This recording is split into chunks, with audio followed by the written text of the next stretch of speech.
All right, folks. So this week we're looking at chapter 3 and a couple of readings, or three readings. And this chapter deals with healthcare information regulation laws and standards. And so, one of the things that uh, we have looked at is that healthcare, there are a lot of uh, laws and standards in place. And I'm just browsing through the previous week items because I'm trying to locate something here. But so if you, I may be a little distracted here, but yeah. So I was saying that. Um, so when we talk about healthcare information regulations, laws, and standards, of course, that what springs to mind is HIPAA, right? HIPAA. But however, there are, in addition to HIPAA, there are a certain other body laws and regulations in place that allow that basically allow these to set regulations and standards in the healthcare industry. I had mentioned to you earlier week that Joint Commission is the highest accreditation body as far as healthcare industry is concerned. So if a hospital is being reviewed and the hospital passes the Joint Commission's review, well, they are good to go. Okay, so legal aspects of healthcare. Obviously, we are talking about most about patient data, patient information. Um, there are certain certifications and standards that hospitals or care provider institutions have to meet, and Joint Commission has the highest authority to accredit a care provider, being a hospital, clinic, etc. Other agencies: NCQA, CRF, AA, AAA, HC. Joint Commission was founded. It has 82% of U.S. hospitals are under Joint Commission's jurisdiction. And These are the set of standards that they outline, the basic set of standards. National Committee of Quality Assurance, the NCQA, that's under the Joint Commission, that basically is responsible for quality of care, specifically rather. Then there's AHIMA, which looks at legal documents, legal health records. Privacy and confidentiality. So pre-HIPAA, a few federal and state laws, but no comprehensive federal regulation. After HIPAA, multiple sections, including privacy rule. HIPAA privacy policies covered entities, health plans, healthcare clearinghouses, healthcare providers. Key definitions relates to PHI relates to physical or mental health. Identifies a person created or received by covered entity, transmitted and maintained in any form. The high-tech expansion of privacy and security rules within the HIPAA requires. So high-tech is mostly specifically to the privacy and security aspects of digital information. Requirements directly to business associates. Establish mandatory breach reporting. Strengthens privacy requirements. Recently published privacy violations.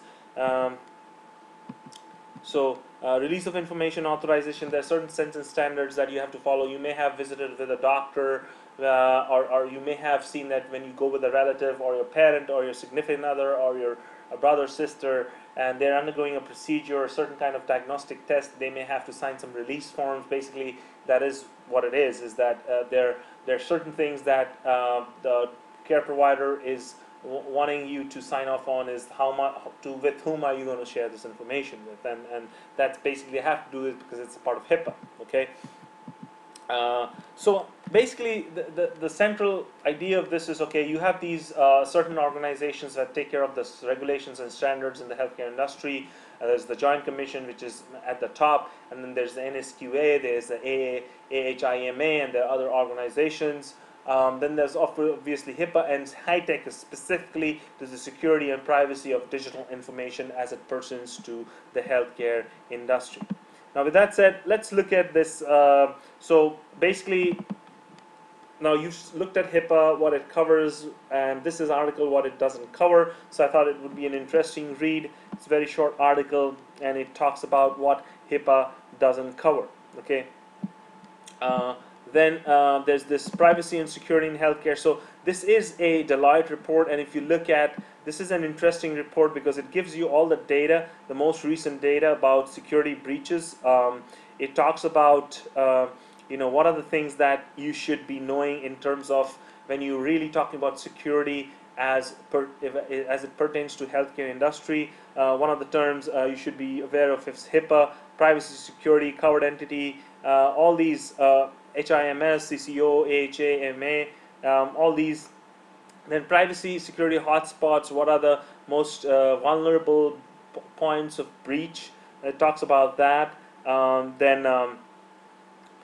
So this also talks about if you violate HIPAA, how much are you fined as a care provider, as a person who is non-compliant with HIPAA. This is a good figure because it talks about articles and the key findings that were achieved through these studies. And if you just sort of browse through these findings, you will understand, you get a general sense of why breach happens and what can be done to ensure that there's less risk of breaches. Okay, so again, this is a Deloitte report, and again, it's in the form of a report, so it's an easy read, although it's 20 pages, but it'll give you a sense of what's the current scenario as far as privacy and security in the health industry is concerned. And then last but not the least, this is an example of hospital hit with $150 security breach fine. Again, a short read, but this was a recent something that happened, the HIPAA breach, which was Rhode Island Hospital, who nearly 2 years ago notified 14,000 patients of HIPAA breach involving the data, agreed Wednesday to hand a $150,000 settlement. The Women and Infants Hospital of Rhode Island will pay the civil penalty to Massachusetts Attorney General. The HIPAA breach, which was reported in September, despite occurring in the spring, involved 19 unencrypted backup tapes that went missing. Okay, so this was obviously HIPAA violation because you're talking about patient data that should have been protected, that should have been secured. But however, this Rhode Island hospital wasn't able to do that, and as part of that, because of that, they had to pay a fine. So with that said, this is the week that we're talking about more about the regulations and standards, and the articles are dealing with HIPAA, security breaches, privacy and security in healthcare, which is very, very important to understand. Okay. With that said, good luck reading the chapter and the